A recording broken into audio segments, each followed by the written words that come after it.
오늘 준비한 말씀은 무너진 바벨론과 재림운동이라는 주제로 말씀을 드리고자 합니다. 먼저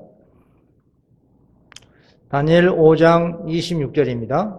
그 뜻을 해석하건대 면에는 하나님이 이미 왕의 나라의 시대를 세워서 그것을 끝나게 하셨다 하며, 또 계시록 18장 2절입니다. 힘센 음성으로 외쳐가로되 무너졌도다 무너졌도다 큰 성 바벨론이여, 귀신의 저소와 각종 더러운 영에 모이는 곳과 각종 더럽고 가증한 새의 모이는 곳이 되었도다. 그리고 영감의 글을 하나 보겠습니다. 천사들이 어떤 중요한 사건을 위해서 바쁘게 움직이는 그 모습을 말씀을 통해서 볼 수가 있습니다. 이 어떤 중요한 사건이길래 천사들이 이렇게 바삐 움직이는지 한번 보겠습니다. 그때 나는 다른 힘센 천사가 명령을 받고 셋째 천사와 연합하여 그의 기별의 능력과 힘을 주기 위하여 지상으로 내려오는 것을 보았다. 그래서 다른 힘센 천사는 계시록 18장 1절 넷째 천사를 의미합니다.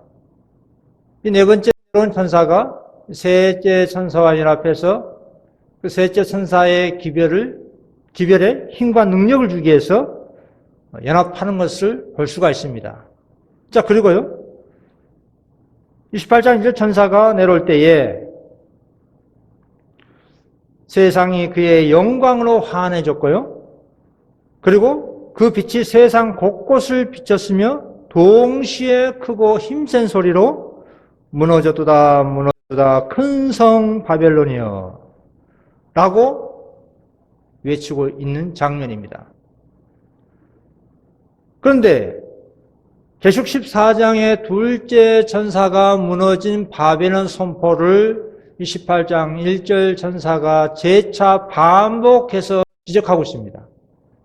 그러니까 1844년 이후 오늘날 라오디게아 교회 시대의 교회의 처한 타락상을 재차 반복 지적하고 있다 이 말입니다. 대단히 중요한 사건입니다. 그런데 이걸로 끝난 것이 아니라 또 보십시오. 그 힘있는 천사를 돕기 위하여 하늘에서 많은 천사들이 내려왔습니다. 18장 1절 천사를 돕기 위해서 하늘에서 수많은 천사들이 내려와서 하는 소리가 내 백성아 거기서 나와 그의 죄에 참여하지 말라고 최후의 통첩을 내고 있습니다. 자, 이 중요한 사건을 나중에 뒤에서 다시 강조하겠습니다. 자, 먼저 이 고대 바벨론의 마지막 밤의 장면을 한번 보시기 바랍니다. 다니엘 5장 1절입니다. 벨사살 왕이 그 긴 1,000명을 위하여 큰 잔치를 배설하고 그 1,000명 앞에서 술을 마시니라. 멸망 일보 직전에 벨사살 왕이 술 잔치를 펼치고 있는 모습을 볼 수 있습니다. 그런데 이걸로 끝난 것이 아닙니다. 이 벨사살 왕이, 느부갓네살 왕이 예루살렘 성전에서 노략질을 해온 하나님의 성전에 사용되는 거룩한 기물에다가 술을 마시는 장면입니다. 신성 모독죄입니다. 그런데 그걸로 끝나지 않습니다. 다니엘 5장 4절에 무리가 술을 마시고는 금은 동철 목석으로 만든 신들을 찬양하니라. 우상 숭배를 하는 장면입니다. 이 국가의 통치자들이 사단의 정책에 따라서 행동하고 저들 스스로 불법의 사람의 편에 가담하는 국가적인 배도의 때, 바로 그때가 죄악의 잔이 가득 찰 때이다. 그렇습니다. 바벨론 벨사살 왕은 죄악의 잔을 채우고 넘치는 장면을 연출하고 있습니다. 국가적 배도는 국가적 패망을 알려주는 신호입니다. 자, 그런데 이 같은 모습은 바벨론 때만 그랬던 것이 아니라 그 전 노아 때도 마찬가지입니다. 누가복음 12장 17절 노아가 방주에 들어가던 날까지 사람들이 먹고 마시고 장가들고 시집 가더니 홍수가 나서 저희를 다 멸하였습니다. 홍수 전에 살았던 사람들에게 하나님께서 풍족한 선물을 베풀어 주셨습니다. 그러나 그 당시 사람들은 선물을 주신 하나님께보다도 선물 자체에 우상 숭배를 했습니다. 그런 마음에 하나님 두기를 싫어한 그들은 결국에서는 천연계를 우상 숭배했습니다. 심지어는 아로생 우상에게 자녀들에게 절을 하라고 가르치기도 했어요. 이게 제약의 잔이 차고 넘치는 장면이었습니다. 노아 때뿐만 아닙니다. 롯의 때도 마찬가지입니다. 누가복음 17장 18절 또 롯의 때와 같으리니 사람들이 먹고 마시고 사고 팔고 심고 집을 짓더니. 그런데 혹시 오해할까 봐 미리 말씀드리는데 단순히 먹고 마시고 그 자체가 문제가 된다는 것이 아닙니다. 뭐 먹고 마시는 거 인간의 본능이 당연한 거예요. 이걸 정죄하는 것이 아니라 부절제한 삶, 하나님을 도외시하고 하나님을 무시하고 그러한 부분에 있어서 정죄를 하고 있는 거예요. 그래서 세상에 몰두하고 하나님과 진리를 무관심하면 받게 될 선고가 있습니다. 다니엘 5장 25절 기록한 글자는 이것이니 곧 메네메네 되기를 우바르시니라. 누가복음 12장 10절 하나님을 이르시되 어리석은 자여 오늘 밤에 내 영혼을 도로 찾으리니 그러면 내 예비양신 네 것이 되겠느냐 하셨으니. 다니엘 5장 30절 그날 밤에 갈대아 왕 벨사살이 죽임을 당하였다 했습니다. 여러분 누구나 다 국가든 개인 간에 그날 밤이 찾아옵니다. 그날 밤이 어떤 밤인가 우리 깊이 생각해 봐야 될 필요가 있습니다. 어떤 사람에게는 그날 밤이 구원의 밤이 될 수도 있고 어떤 사람에게는 죽음의 밤, 멸망의 밤이 될 수도 있습니다. 고대 이스라엘 백성들이 출애굽하기 전날 밤에 하나님의 명령에 의해서 어린 양을 잡아 그 피를 문설주에 발랐어요. 멸망의 천사가 어린 양의 피의 표식을 보고 그 집을 넘어갔습니다. 그러나 어린 양의 피의 표식이 없는 애굽의 집에는 어떤 일이 났습니까? 장자들이 다 죽어나가는 멸망의 밤이 되고 말았습니다. 죽음의 밤이 됐습니다. 또 가룟 유다는 어떻습니까? 가룟 유다는 자신의 구주를 배신하고 성만찬 빵 조각을 들고 나갈 때가 밤이었습니다. 그 밤은 아침이 오지 않는 그런 밤이 되고 말았습니다. 밤에는 베드로는 감옥에서 사형 집행하기 전날 밤에 천사로부터 구출함을 받았습니다. 이 바벨론의 교만의 원인이 있습니다. 벨사살 왕이 술잔치하며 우상 숭배를 하고 있던 그날 밤에 메데파사 고레스 왕이 바벨론을 침공하기 위해서 근처까지 왔습니다. 그럼에도 불구하고 벨사살 왕은 술잔치를 펼치고 있었어요. 적군이 코앞에 들이닥쳤는데 이렇게 한가하게 술잔치를 펼칠 수 있었던 그 이유가 뭘까요? 그것은 바벨론 성 안에 수십 년 동안 먹고 살 식량이 풍족했기 때문에 그렇습니다. 그리고 무엇보다도 유브라데스 강이 보호해주고 있었습니다. 적군이 들어오려면 그 유브라데스 강을 건너와야 되는데 그 유브라데스 강이 바벨론 성을 보호해주고 있었습니다. 그런데 고레스 왕은 하나님의 지혜로 유브라데스 강 상류 물줄기를 틀어막고 강 바닥을 통해서 바벨론 성을 침공했던 겁니다. 상상할 수 없는 일이 일어난 거예요. 에스겔 16장 49절에 내 아우 소돔의 제약은 이르니 그와 그의 딸들에게 교만함과 음식물의 풍족함과 태평함이 있으며 그렇습니다. 교만함의 원인은 식물의 풍족함 때문에 있는 겁니다.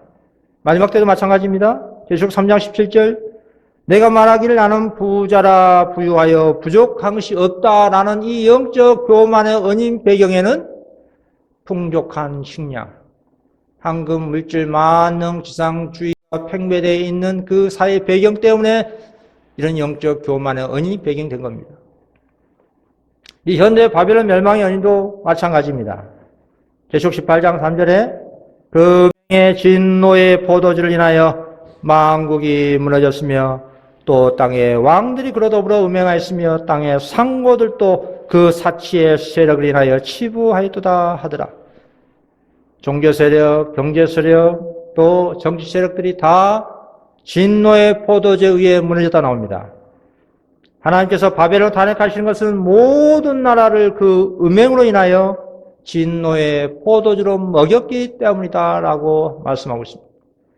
이 바벨론 제를 보십시오. 국가의 세력으로 교회의 제도를 강요하고 또 강신술의 진입, 법안권의 발전, 바벨론의 오류와 죄, 하늘 진리 거절 타락, 이러한 죄들이 위에서 바벨론의 죄가 공개되고 있습니다. 이 진노의 포도주가 뭘까요? 이건 바벨론의 거짓된 교리를 말하고 있습니다. 대표적인 사단의 두 큰 오류가 영원 불멸설 그리고 일요일 신성설입니다. 이 두 큰 오류를 통해서 크고 많은 거짓 교리들이 파생되고 있습니다. 특히 영원 불멸설은 사단이 최초한 거짓말 아닙니까? 너희가 죽지 아니하리라 라는 그러한 인간의 혀에서 나오는 그런 거짓 교리입니다. 예수 재림 직전의 시대적 형편을 한번 보십시오. 그리스도의 재림도 이 지상 역사의 가장 캄캄한 시대에 있을 것이다. 그 사단의 활동은 마지막 날에 급속도로 증가하는 어둠과 오류와 이단과 미혹으로 명백해지고 있다. 이 사단 단지 세상만 사로잡은 것뿐만 아니라 그리스도의 교회라고 공언하는 교회들까지 부패시키고 있습니다. 그리고 큰 배도는 점점 격화되고 광선이 통과할 수 없는 총당같이 캄캄한 지경에 이를 것이라고 예언하고 있습니다. 그때는 하나님의 백성들에게 진리를 위한 시련이 밤이 될 것이고요. 슬픔과 밤의 핍박의 밤이 될 것이고 그러나 그 어두운 밤으로부터 하나님의 빛이 비치게 될 것입니다. 아주 캄캄한 밤에 그만큼 하나님 백성의 그 놀라운 분성적 그 특질이 더욱더 뚜렷하게 빛이 나게 될 것입니다. 이 하나님 은혜를 고의적으로 거절하게 되면 어떤 일이 있을까요? 벨사살이여 왕은 그의 아들이 되어서 이것을 다 알고도 오히려 마음을 낮추지 아니하고 도리어 스스로 높여서 하늘의 주제를 거역하게 됐습니다. 이것을 다 알고도 오히려 마음을 낮추지 아니하고 교만했다고 그래요. 뭘 알고도요? 이 하나님의 뜻을 알고 그 뜻을 이행해야 할 책임을 깨달을 수 있는 많은 기회가 벨사살 왕에게 있었습니다. 그의 조보 느부갓네살 왕에게 하나님께서 베푸신 그 놀라운 은혜, 기적, 그리고 하나님께로의 개종, 구원받은 그런 역사적 사실을 잘 알고 있었습니다. 그렇다면 벨사살 왕은 그의 조부의 하나님을 배울 필요가 있었어요.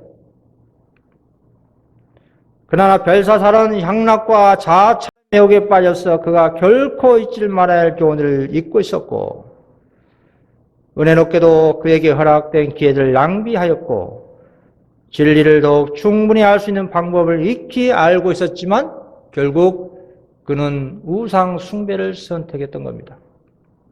이 고의적으로 빛을 거절한 죄가 얼마나 심각한 죄인지 예수님께서 말씀하셨습니다. 누가복음 12장 47절 주인의 뜻을 알고도 예비치 아니하고 그 뜻대로 행치 아니한 종을 많이 맞을 것이요 알지 못하고 맞을 일을 행한 종은 적게 맞으리라. 무릇 많이 받은 자에게는 많이 찾을 것이요 많이 맡은 자에게는 많이 달라할 것이라. 그렇습니다. 진리를 뵐 수 있는 기회가 충분히 있음에도 불구하고 그 빛을 고의적으로 거절하게 된다면 그게 죄가 되는 겁니다. 오리에 빠져서 죄라는 것이 아니라 진리를 뵐 수 있는 기회가 충분히 있었음에도 불구하고 특히 오늘날은 이 지성소 시대이기 때문에 핑계댈 수 없는 시대입니다. 진리가 마구마구 쏟아 비춰지고 있는 그런 시대입니다. 버림당한 바벨론입니다. 예레미야 51장 9절 우리가 바벨론을 치료하려 하여도 나았지 아니한 즉 버리고 각기 고향으로 돌아가자 그 화가 하늘에 미쳤고 궁창에 달했습니다. 계시록 18장 5절 그 죄는 하늘에 사무쳤으며 하나님은 그의 불의한 일을 기억하신지라. 호세아 4장 17절 에브라임이 우상과 연합하였으니 버려두라는 선고를 받습니다. 우상 숭배를 선택한 바벨론 왕에 대한 선고가 저울에 달려서 부족함이 되었다는 선고했습니다. 이 성서의 저울로 달아보신 데 있어요. 사무엘상 2장 3절 심히 교만한 말을 다시 하지 말 것이며 오만한 말을 내 입에서 내지 말지어다. 여호와는 지식의 하나님이시라 행동을 달아보시니라. 하나님께서는 우리의 성품과 행실과 동기를 성서의 저울에다 달아보신 데 있습니다. 중요한 말씀입니다. 교회는 받은 바 특권과 이점에 의하여 판정을 받을 것이다. 만일 그 교회의 영적 경험이 그리스도께서 무한한 대가로 그에게 준 특권에 일치하지 못한다면 받은 바 축복이 그에게 위탁된 사업을 수행할 자격을 그에게 갖추어지지 못했다면 부족함이 되었다는 선고가 그에게 될 것이다. 주어진 빚과 받은 바 기회에 의하여 그런 판정을 받게 된다는 뜻입니다. 받은 빚에 비례해서 심판받습니다. 범죄단 빚을 받은 그 사람과 교회는 범죄단 빚에 의해서 성소처적한 빚에 의해서 우리는 셋째 선사 기별의 빚을 받는 사람들이기 때문에 오늘날 지성소의 빚에 의해서 판단을 받습니다. 이 생각과 관심을 달아보는 성서의 저울입니다. 참 놀라운 장면인데요. 선지자가 이런 계시를 받습니다. 어느 천사가 하나님 백성들의 그 생각과 관심을 성서의 저울에 달아보고 있는 장면이에요. 그런데 어떤 사람이 참 세상에 대한 생각과 관심이 몰두하다 보니 그 추가, 무게 때문에 밑으로 내려갑니다. 하늘의 생각이 너무나 가볍고 하니 그 추는, 또 반대추는 위로 올라가고요. 그런데 말이죠. 사람들은, 하나님 인도하는 사람들이 다 너나 할 것이 구원받았다고 말합니다. 그런데 그러한 사람들에게 하는 천사가 이렇게 말합니다. 이런 자가 하늘에 들어갈 수 있을까? 아니다. 결코 그럴 수 없다. 그들이 지금 가지고 있는 희망은 헛것이므로 속히 회개하고 구원을 얻지 못하면 분명히 멸망할 것이라고 그들에게 말하라고 했습니다. 하늘에 대한 생각보다도 이 땅의 생각으로 충만하는데 어떻게 구원을 받을 수 있냐 이 말이죠. 이게 자가 진단법이에요. 이거 누가 판단해 주지 아니해도 내가 내 자신을 알 수가 있습니다. 판단할 수 있어요. 우리는 각자가 자기 자신의 마음 상태를 볼 수가 있습니다. 알 수가 있습니다. 하나님 다음으로 자기의 마음을 알 수 있는 사람이 자기 자신이기 때문에 과연 내가 하늘에 가까운지 땅에 가까운지 내 마음의 생각과 관심이 어디에 더 집중되는지 그럼 본인 자신이 알 수 있지 않습니까? 세상에 대한 생각과 관심이 몰두해 있다가 하면은 그것은 이 천사가 말한 것처럼 결단코 하늘에 들어갈 수 없다는 얘기예요. 그럼 보십시오. 하나님께서는 성서의 저울로 우리의 품과 행위와 동의를 달아보고 계신답니다. 이 그림을 한번 보십시오. 내 생각과 관심이 어떤 그림에 더 치중되어 있는지, 세상에 대한 생각과 관심이 치중되어 있으면 그 중량감 때문에 밑으로 내려갈 것이고 하늘에 대한 생각과 관심에 더 몰두해 있다면 그 추는 분명히 밑으로 더 내려갈 것입니다. 자가진단법입니다. 내가 내 스스로 조사심판해 보는 거예요. 자, 이 코로나 이후에 21세기 세상 형편이 어떻게 진행될 것인지 작년에도 재작년에도 말씀을 드렸는데요. 제가 왜 이 말씀을 자주 강조하냐면은 우리가 종말론을 믿지만은 극단적 종말론은 항상 경계해야 됩니다. 과거 역사적으로 보면은 어떤 환란이 닥치면은 곧바로 종말이 나와요. 특히 종교단체에서 제일 먼저 나옵니다. 특히 이단 사회비단체에서 제일 먼저 앞장서서 그 세상이 종말할 거라고 말해요. 그래서 제사를 갖다가 교회에다 막 바치라 하고 그러다 보니 가정에도 불화가 생기고 사회에 또 불화가 생기고 그 나라가 시끄러집니다. 우리는 종말론을 믿지만 극단적 종말을 항상 경계해야 됩니다. 예언에는 순서가 있는 법이에요. 성취된 순서가 있습니다. 과거의 사례를 한번 보겠습니다. 이는 원역이 발생한 이후에 어떤 현상이 생겼는지. 이 14세기 흑사병, 유럽에서 3분의 1 인구가 죽었어요. 그리고 그 이후 어떤 일이 났는가? 산업 혁명이 났습니다. 경제가 부흥됐어요.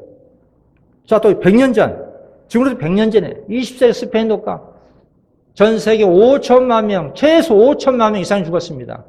그 당시에는 뭐 백신도 없었습니다. 치료도 없었어요. 건강보험 사회보장 시스템 전혀 없었습니다. 그런데 그 이후 어떻게 됐습니까? 지금까지. 산업혁명이 났습니다. 경제가 부흥했어요. 자, 오늘날 보십시오. 21세기 코로나 이후 어떤 일이 일어날까요? 작년, 재작년 종교단체에서 많이 나온 얘기가 곧 경제가 붕괴되고 이럴 범정이 일어나고 지금 당장 어떤 무슨 일이 일어날 것 같은 그런 얘기를 많이 합니다. 그럼 얘네들 모르는 사람들은요, 그런 얘기를 듣고 부안해동해가지고 극단적인 선택할 수 있습니다. 아주 위험한 방향입니다, 이게. 보십시오. 앞으로도 4차 산업혁명이 나는 엄청난 상상할 수 없는 시대로 도래하게 됩니다. 왜 그럴까요? 왜 이런 일이 날까요? 이게 사단의 정책입니다. 앞에서 언급했던 것처럼 바벨론 교만원이 배경이 나는 부자라 부하여 부족한 것이 없다 하나 나는 영적 교만의 은인이 바로 항공물질 만능지상주의. 그래야만 사람들의 마음에 하나님에 대한 생각이 사라집니다. 세상 나라 더 사랑하게 되고 세상 나라를 더 추구하게 됐어요. 이거 믿지 않는 사람들 말한 것이 아니라 믿는 사람들 얘기예요. 사단은 되도록이면 많은 사람들을 인도하여 악한 나를 연장시키게 하고 세상과 같은 정신이 되어 그 습관을 모방하게 한다 했습니다. 이 세상을 부유하게 만들어야만 이런 정신이 바로 닮아지게 된다는 얘기예요. 그러나 이 역병으로 인해서 꼭 이런 현상이 나타난 것이 아니라 1519년에 이런 일이 있었습니다. 그때도 큰 역병이 있었어요. 종교개혁 시민세기 초반에 개혁사업을 촉진시키는 큰 역할도 합니다. 신앙적으로 부흥하는 그런 역할도 하게 된다 이 말이에요. 이렇게 선악과의 충돌이 나야 됩니다. 사단의 역사 그리고 하나님의 섭리에 의한 하나님의 백성들을 통한 사단의 정책을 폭로하고 거기에 맞서 신앙 부흥이 일어난 것도 같이 병이 일어날 수가 있는 겁니다. 그 다음에 최고의 절정으로 나는 부자라 부하여 부족한 것이 없다 하나 나는 이런 교만의 최고의 절정이 이뤘을 때에 계시록 18장에 있는 경제 붕괴되는 이 장면이 이제 나타나는 겁니다. 바벨론 인하여 집안이 상품의 상고들이 그 고난을 무수하여 멀리 서서 울고 애통하여 그랑 부가 일시간에 망하였도다. 이 큰 성이여 바다에서 베푸리는 모든 자들이 너의 보배를 상품이나여 치부했더니 일시간에 망하였도다. 이건 앞으로 일어날 일이에요. 지금 당장 일어나는 것이 아닙니다. 이걸 잘 구분해야 됩니다. 에스겔서 27장에도 같은 말씀입니다. 그러니까 사단이 천재지변과 세상을 부욕케 하는 이유가 뭘까요? 당근 정책, 그 cep직 정책을 교차해서 사용합니다. 이렇게 해야만이 우리 인간의 마음을 혼미토록 해서 그리스도 영광의 복음이 비치지 못하도록 하기 위한 하나의 술책이다 이 말입니다. 한마디로 분별력을 상실시키기 위해서 그런 겁니다. 무엇이 진리고 무엇이 오류인지 분별하지 못하도록 선과 악을 분별하지 못하도록 그냥 세상의 흐름대로 부안해동하게끔 만드는 것이 사단 술책이다 이 말이에요. 사단은 천재짐을 통해서 일어났습니다. 하나님께서 허용하신 범위 내에서 일을 합니다. 오늘날 이 코로나 원역 또한 사단의 역사이에요. 그는 치명적 병을 공중에 뿌림으로 수많은 사람들을 질병으로 죽게 한다. 이런 일은 점점 더 빈번하게 발생한다 했습니다. 사실 사단이 이 같은 천재변을 또 질병을 뿌린 이유는요. 단순히 세상 사람들뿐만 아니라 궁극적으로는 하나님의 나라를 즉 예수님의 재림을 방해하는 의도입니다. 특히 여자의 남은 자손과 싸우기 위해서 그렇습니다. 왜냐하면 여자의 남은 자손은 사단의 정책, 이 경제적 부유함 그리고 천재지변에도 굴복하지 않기 때문에 그런 겁니다. 그들 대상으로 하는 거예요. 그리고 사람들 하여금 그들을 괴롭게 하는 분이 하나님이시라고 믿게 합니다. 하나님의 품성을 오해, 곡해, 그릇되게 비치게 하는 하나의 술책이다 이 말입니다. 그래서 어떤 사람은 잘되게 하고 어떤 사람은 고통스럽게 하고 이렇게 혼란스럽게 만듭니다. 자 보십시오. 마귀가 또 그를 데리고 지극히 높은 산으로 가서 천하 만국과 그 영광을 보여 가로되 만일 내게 엎드려 경배함이 모든 것을 내게 주리라. 우리 예수님께 가한 시험이 하나입니다. 예수님께 굴복하지 않았어요. 이 세상 사람들은 이 세상 지구촌인 사람들은 사단이 펼쳐놓은 이 천하 만국에 다 미혹당한다는 말이에요. 극도에 세속하는 사단의 가장 성공적인 유혹들 중에 하나였다. 사단 인간의 마음과 정신이 세속적인 매력에 이끌려 하늘의 사물들을 생각할 여지가 없도록 계획하고 있다. 이제까지 역사적으로 볼 때 이게 가장 사단이 잘 통용되는, 사람들한테 잘 통하는 정책이었습니다. 잘 통한 정책을 계속 반복할 수밖에 없겠죠. 루스벨 입장에서는. 그러면서 사단은 세상을 사랑하는 저들의 정신을 지배한다 이 말입니다.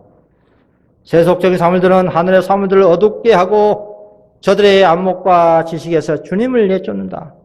사람들은 세상의 화려한 광채와 장식에 완전히 매혹되고 있다.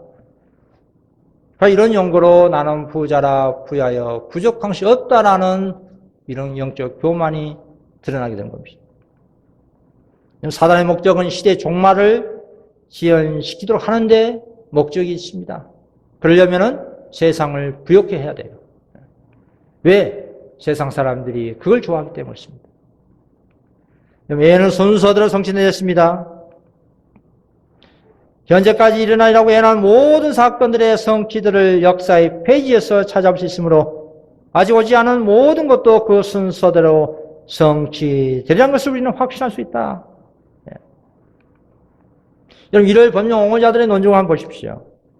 지상에 가득한 전하는 일요일을 준수하지 않은 결과라고 생각하도록 합니다.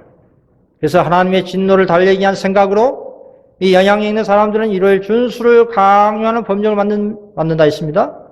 바로 그 불의에 속한 사람들은 급속히 퍼져가는 타락적 풍조가 소위 그리스도 안식일을 일요일을 모독하는 데서 기인된다는 것과 일요일 준수를 강요함으로 사회의 도덕이 크게 개선될 것이라 주장한다. 이 주장은 미국에서부터 시작됩니다. 그리고 교회와 국가의 지도자들은 모든 계층의 사람들 하여금 일요일을 존중하게 하고자 매수하고 설득하고 강요하기 위해서 연합할 것이고, 이정자와 입법자들은 일반 사람들의 환심을 사기 위하여 일요일 준수를 강요하는 법령에 대한 민중의 요구에 굴복한다 했습니다. 그러니까 입법자나 종교 세력들이나 일반 백성이나 다 대다수가 이 법을 찬성하는 거예요. 공개적으로 추진됩니다. 그럼 몰래 추진될 수가 없습니다, 이거. 모든 사람들이 이 법을 원해요. 자연스럽게 이루어지는 법입니다. 누구나 다 할 수 있도록. 그때 큰 기만자는 사람들에게 이런 전환들이 하나님을 섬기는 사람들 때문에 일어나고 있다고 역설할 것이다. 하나님의 계명을 순종한 자들이 그들이 당하는 모든 전환의 원인이 된다고 비난할 것이다. 이 말씀이 맞습니다. 역설적으로는.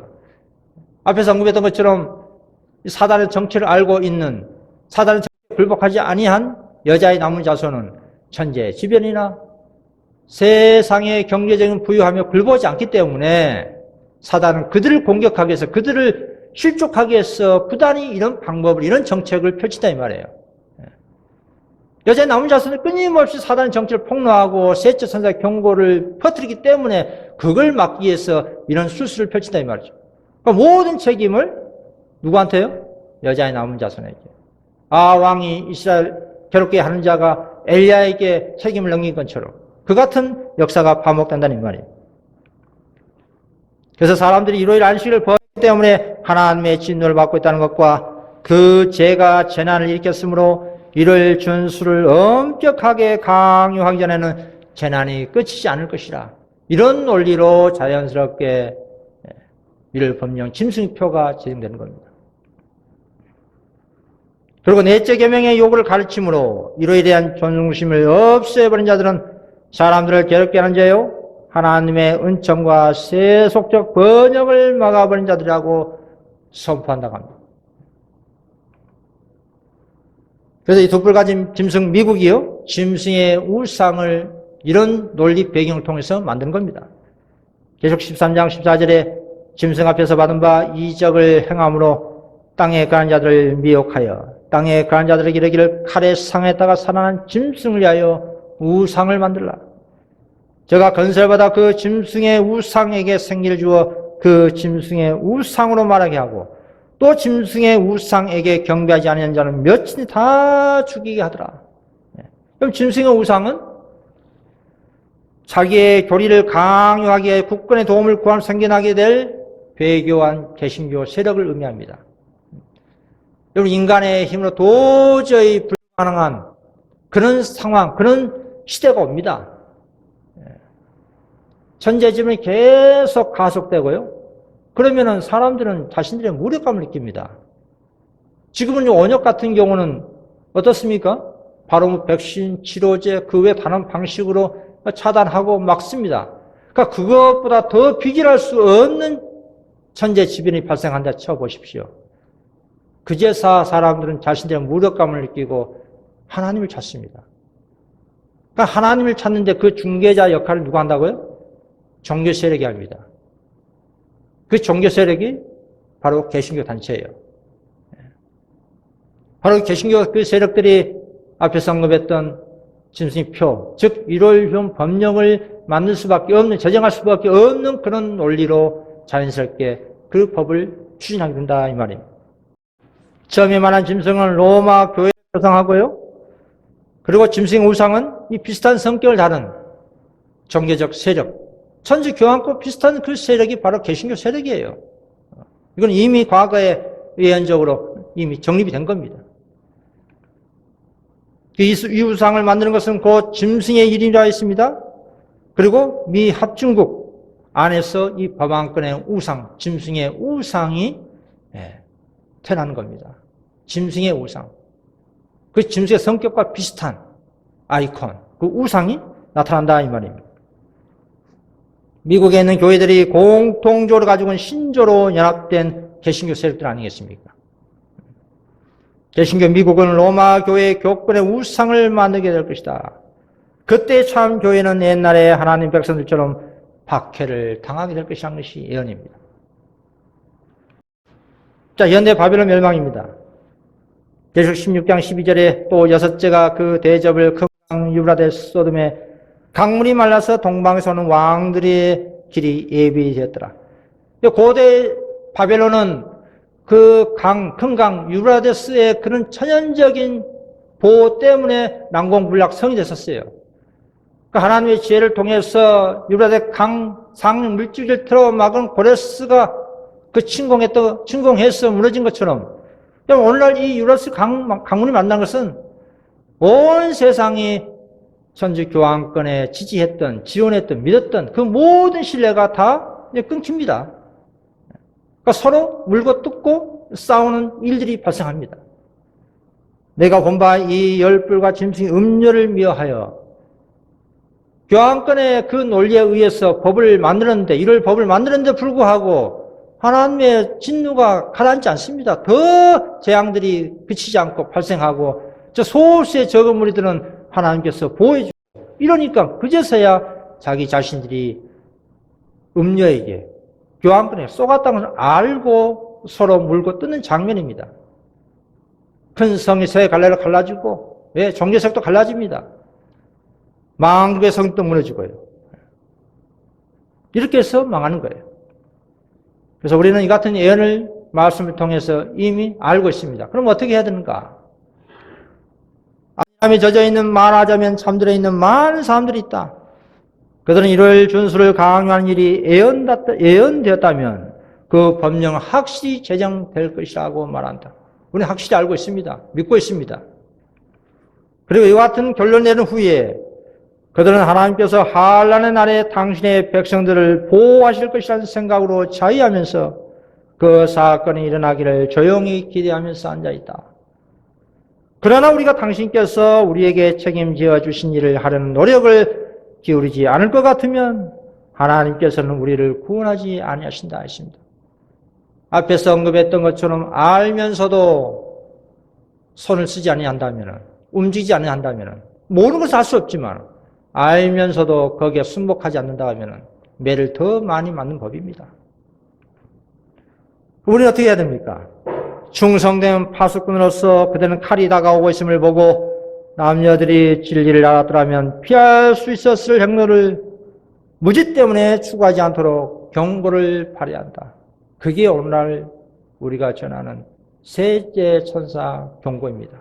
짐승의 표를 받지 말라. 내 백성아 거기서 나와 그 죄에 참여하지 말라는 최후의 이 밤중 소리가 외쳐야 할 것이 우리의 사명입니다. 그래서 개별적으로 사회에 투신해야 됩니다. 하단 쪽에 있는 말씀 보십시오. 우리 자신이 일깨기 이전에 교회에 어떤 강력한 능력이 임하기를 기다렸는가? 혹시 우리들은 교회 전체가 부흥하게 되기를 바라고 있는가? 그러한 때는 결코 오지 않을 것이다. 교회 안에는 회개하지 않는 자들이 있으며 열렬하고 힘있는 기도에 연합하지 않는 자들이 있을 것이다. 그래서 우리는 개별적으로 사업에 투신해야 됩니다. 근데 그런 말 많이 합니다. 사람들이. 우리 교회에서 알아서 할 것입니다. 우리 목사님들이 알아서 할 것입니다. 자기 자신은 아무것도 하지 않고 가만히 앉아 있어서 그날이 오기만을 기다리면서 하나님께서 나를 보호해 주시고 구원해 주실 것이라고 생각해요. 아주 위험한 생각입니다. 자기 자신이 움직이지 않는데 어떻게 하나님께서 도와주시겠습니까? 하늘은 스스로 돕는 자를 줬습니다. 이제 중요한 말씀입니다. 앞에 서두에서 말씀드린 다른 음성은 무엇인가? 이 정체가 뭘까요? 계시록 18장 4절에 또 내가 들으니 하늘로서 다른 음성이 나서 가로되 내 백성아 거기서 나와 그의 죄에 참여하지 말고 그의 받을 재앙을 받지 말라고 그랬어요. 우리 영감의 글에서는 이 다른 음성을 많은 천사들이라고 표현했습니다. 많은 천사들이 내려와서 18장 1절 그 천사를 도와준 장면입니다. 이 기별은요, 1844년에 첫째, 둘째 천사, 즉 재림 운동 때에 보라 신랑이로다 마중 나오라는 그 밤중 소리와 동일한 기별입니다. 그래서 이 18장 4절은 셋째 천사 기별에 추가된 최후의 통첩이에요. 누가 이걸 합니까? 세간의 이 다른 음성을 새로운 조직이다, 새로운 단체다 이렇게 주장하는 사람들도 있어요. 그것과 아무 상관이 없어요. 과거 역사적 사례를 통해서 보면은 우리는 충분히 이해할 수가 있습니다. 자, 이 다니엘 계시록 강해자인 화이트 부인 생존 당시에 우리아 스미스의 그 목사의 이 강해 한번 보십시오. 이 주석을 보십시오. 하늘에서 들려온 음성은 하늘의 영광이 따르는 건세의 메시지를 나타낸다. 얼마나 하늘의 중재는 얼마나 갈목하며 큰 위기가 다가옴에 따라 하나님의 사업을 다양하게 성취시키는 대리자들은 어떠한가? 여기에 새로운 대리자가 소개되는 것을 보여줌으로써 하늘에서 들려오는 이 음성은 다른 음성으로 불려온다. 우리에게는 이제 이 마지막 종교 계획에 관여한 것으로 분명히 언급되고 있는 하늘의 다섯 사자들이 있다. 이들은 계시록 14장의 첫째, 둘째, 셋째 천사들이며 이 18장 1절 천사는 넷째이며 다섯째는 이제 우리 앞에 있는 사절의 음성으로 표시된 대리자이다. 이들 중 셋은 이미 활동 중이다.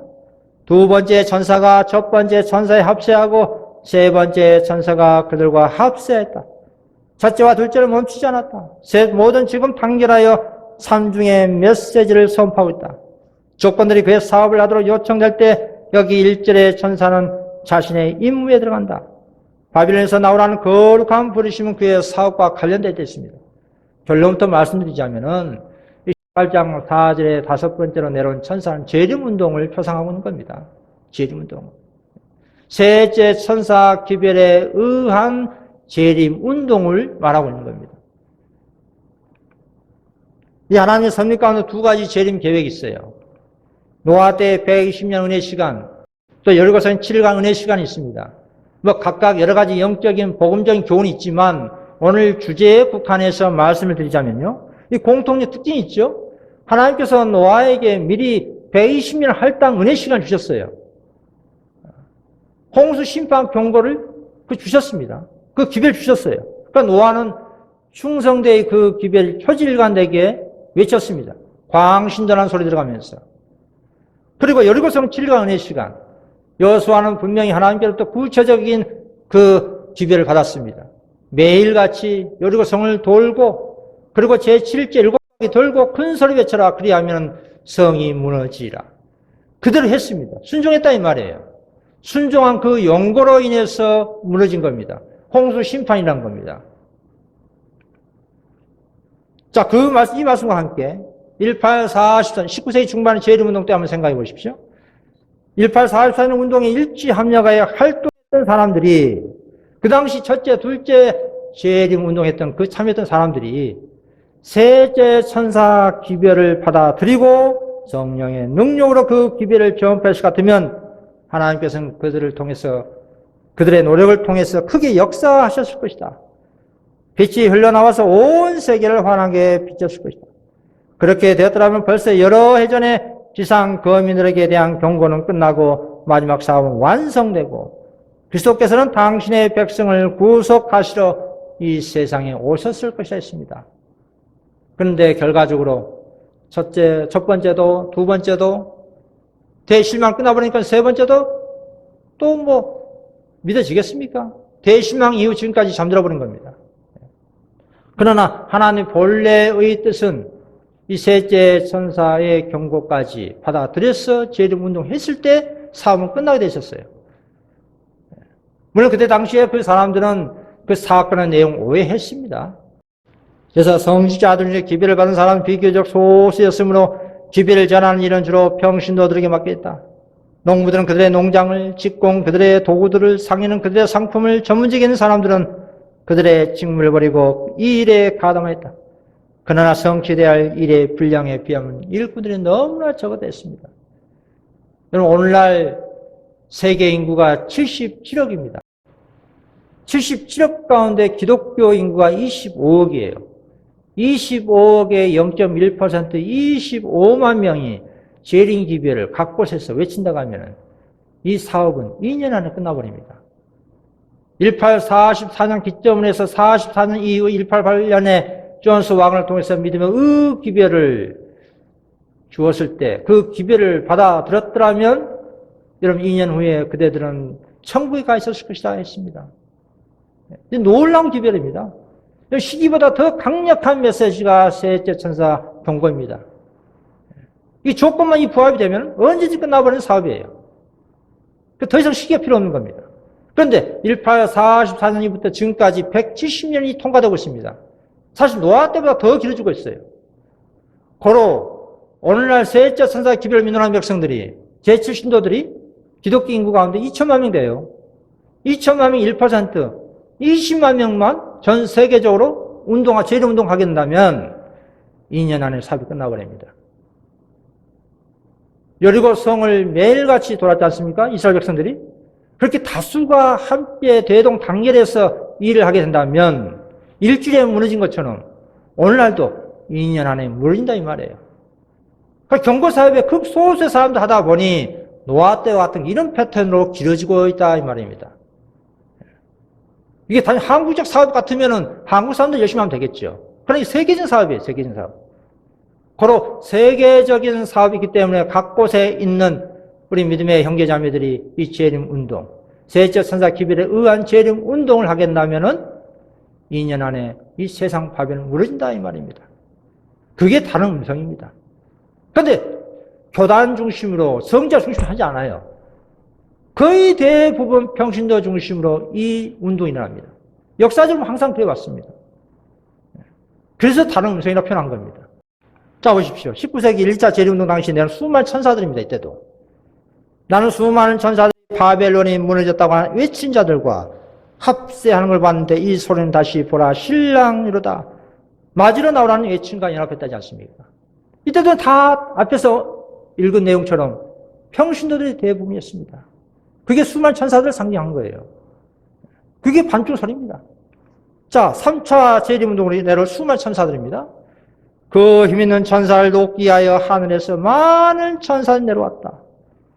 그리고 내 백성아 거기서 나와 그의 죄에 참여하지 말고 그에 받을 재앙들을 받지 말라. 하나님의 계명을 지키는 모든 사람들과 연합하여 힘있게 셋째 천사의 기별을 외쳤다 했습니다. 무슨 말이냐면은 오늘날 전 세계 곳곳에 있는 우리 하나님 백성들이 재림 기별은 다 믿지 않습니까? 기독교인들이. 그러니까 우리는 셋째 천사의 기별을 믿습니다. 셋째 천사의 경고를 외치면 재림을 간절히 사모하는 바벨론 가운데 있는 신실한 백성들과 연합한다 이 말입니다. 고로 이 힘있는 천사, 넷째 천사를 돕기 위해서 하늘에서 많은 천사들이 내려와서 연합하여 내 백성아 거기서 나와 그 죄에 참여하지 말라는 이 외침, 곧 우리들이 해야 할 일이에요. 어떤 새로운 조직 단체가 아니라 어떤 새로운 거룩하게 경건하게 살고 있는 그런 단체를 찾으러 돌아다닐 때가 아닙니다. 본인들이 받은 그 빛, 그 진리, 은혜, 달란트를 가지고 재림 운동하면 되는 거예요. 제가 오늘 한 여름에요. 길거리 돌아다니면서 인쇄물을 공급하고 있는데 좀 힘들더라고요. 날도 뜨겁고. 그런데 제가 크게 힘 받는 장면을 봤어요. 어떤 개신교 오는 형제분이, 연로하신 분이 그 차 많이 다니는 한 거리에서, 교차로에서 편말을 들고 있더라고요. 그 편말 보니까 예수님은 여러분을 사랑하십니다. 예수님 곧 오십니다. 회개하십시오. 천국이 가까웠습니다. 단순하게 그렇게 써 있는 거예요. 제가 그걸 보고 어찌나 크게 용기를 얻었는지 몰라요. 아, 바로 저런 사람이 바로 오늘날 밤중 소리다. 제가 그걸 보고 엄청 힘을 얻었습니다. 이 다른 음성, 성경에 다른 음성을 표현했고요. 영감에 그래서 수많은 천사들, 스미스 목사는 다섯째 천사, 내려온 천사, 다섯 번째 내려온 천사로 표현했습니다. 그러니까 제가 이걸 해석해 보면은 평신도 주축의 셋째 천사 기별에 의한 3차 재림 운동으로 이렇게 해석됩니다. 이 재림 운동이 오늘날 일어난다고 하면은 이 사움 2년에 끝나버립니다. 하나님의 약속은 조건적입니다. 방금 말씀드린 이 셋째 천사 경고에 의한 이 천국 복음이 온 세상에 증거됐을 때에 끝이 오듯이 이게 이 경고 기별이 온 세상에 전파됐을 때에 예수님의 재림은 촉진될 수 있는 것입니다. 우리의 구주께서는 우리가 바랐던 것만 그렇게 속히 나타나지 않으셨다. 그렇다면 주님의 말씀이 어떤 잘못이 있단 말인가? 결코 그렇지 않습니다. 하나님의 약속과 경고는 둘 다 조건적이라는 것을 항상 기억해야 됩니다. 우리의 손에 달려있어요. 하나님 백성의 손에 달려있습니다. 더 이상 어떤 새로운 빛이 있는 것이 아닙니다. 셋째 천사 기별이 마지막 기별이에요. 그 기별이, 그 경고가 노아 때 홍수 심판 경고와 마찬가지로 일관되게 세상에 증거하고 전파한다면 예수님께서는 속도 오신다 이 말입니다. 오늘날도 마찬가지로 2년에 끝난다 이 말이에요. 하나님께서는 당신의 백성들이 이 지상에서 마쳐야 할 한 가지 사업을 맡기셨다. 셋째 천사의 기별은 전해져야 하고 신자들의 마음은 그리스도께서 당신의 백성을 위하여 속죄를 이루시고자 들어가신 하늘 성소로 향하자 하고요. 안식일 개혁이 추진돼야 됩니다. 지금 노아가 홍수 심판 경고만 전한 것이 아니었어요. 방주를 건조했습니다. 홍수가 나면 방주가 필요하지 않습니까? 그 배를 타야 살 수 있습니다. 오늘날 안식일은 하나님인이고 보호막이고 방주와 같은 역할을 하는 것입니다. 그래서 안식일 개혁을 하는 거예요. 즉 홍수 심판 경고가 확실하다는 것을 믿는 증거로서 방주를 건조했듯이 오늘날 셋째 천사 기별을 믿는 백성들은 이 셋째 천사 경고가 확실하다는 것을 믿는다는 것을 보여주기 위해서라도 안식일 개혁 운동을 하는 겁니다. 안식일을 거룩히 지키는 그런 삶이 있어야 돼요. 그게 증거입니다. 안식일을 거룩히 지키려면 거룩한 사람이 돼야 됩니다. 육체의 연습은 약간의 유익이지만 경건의 훈련은 범사 유익합니다. 안식일을 거룩히 지키기 위해서는 6일 동안 거룩히 지키는 훈련이 필요합니다. 그래야 거룩한 안식일을 준수할 수 있는 거예요.